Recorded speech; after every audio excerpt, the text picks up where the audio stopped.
Hello little foodies, welcome to Teja food.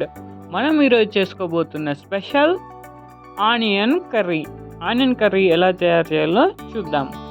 ముందుగా ఒక కడాయి తీసుకొని అందులోకి 2-3 టేబుల్ స్పూన్ల ఆయిల్ వేసుకొని పోపు దినుసులు, ఒట్టిమిరపకాయలు, కరివేపాకు ఇవన్నీ వేసుకొని మనం 4-5 గడ్డల ఆనియన్స్ని ఇలా చిన్నగా తరిగి వేసుకొని ఇలా కొంచెం నూనెలో ఫ్రై కానివ్వాలి.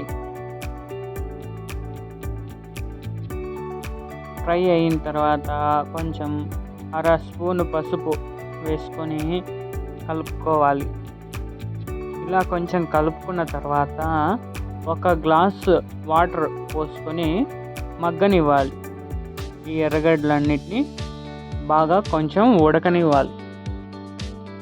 ఒక 5-10 నిమిషాల పాటు ఇలా ఉడకనివ్వాలి.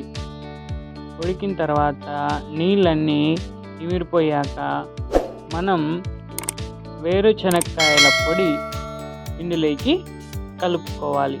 వేరుశనక్కాయల పొడి ఎలా తయారు చేయాలో తెలుసుకోవాలంటే కింద కామెంట్ చేయండి, ఆ వీడియో కూడా చేసేద్దాం. వేరుశనక్కాయల కారం పొడి వేసుకొని బాగా కలుపుకోవాలి. కొంచెం అంతేనండి, ఎంతో టేస్టీగా స్పైసీగా ఉండే ఆనియన్ కర్రీ రెడీ.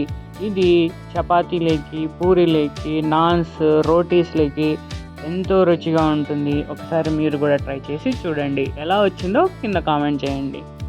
ఈ వీడియో నచ్చినట్లయితే మన ఛానల్ని అయితే తప్పకుండా సబ్స్క్రైబ్ చేసుకోండి, షేర్ చేయండి, లైక్ చేయండి, కామెంట్ చేయండి.